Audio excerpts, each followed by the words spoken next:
പണപ്പെരുപ്പ നിരക്കിൽ ഏപ്രിൽ മാസത്തിലും രാജ്യത്ത് ഒന്നാമത് തന്നെയാണ് കേരളം. ദേശീയ ശരാശരി 3.16% മാത്രമുള്ളപ്പോൾ കേരളത്തിൽ പണപ്പെരുപ്പം 5.94%. കേരളത്തിൽ വിലക്കയറ്റവും പണപ്പെരുപ്പവും കൂടുതലും ഗ്രാമപ്രദേശങ്ങളിലെന്നും സ്റ്റാറ്റിസ്റ്റിക്സ് മന്ത്രാലയത്തിന്റെ കണക്കുകൾ സൂചിപ്പിക്കുന്നു.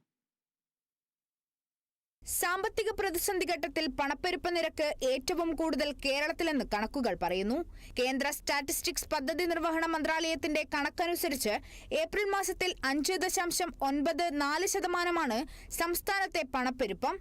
ദേശീയ ശരാശരി 3.16% മാത്രം ഒതുങ്ങുമ്പോഴാണ് കേരളത്തിലെ പണപ്പെരുപ്പം ഉയർന്നു നിൽക്കുന്നത്.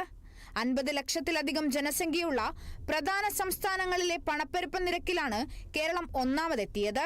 2025 ജനുവരിയിൽ 6.76, ഫെബ്രുവരിയിൽ 7.31, മാർച്ചിൽ 6.59 എന്നിങ്ങനെയാണ് അടുത്ത കാലത്തെ കണക്കുകൾ. 2024-25 സാമ്പത്തിക വർഷത്തിൽ രാജ്യത്തെ ഏറ്റവും കൂടിയ ശരാശരി പണപ്പെരുപ്പ നിരക്ക് രേഖപ്പെടുത്തിയതും കേരളത്തിൽ തന്നെ. ഉപഭോക്തൃ വിലസൂചിക അടിസ്ഥാനമാക്കിയുള്ള കണക്കെടുപ്പിൽ 2024-25 സാമ്പത്തിക വർഷം കേരളത്തിൽ 5.88% ശരാശരി പണപ്പെരുപ്പം. ദേശീയ ശരാശരി 4.51 നിൽക്കുമ്പോഴാണ് കേരളത്തിൽ പണപ്പെരുപ്പം കുതിച്ചുയരുന്നത്.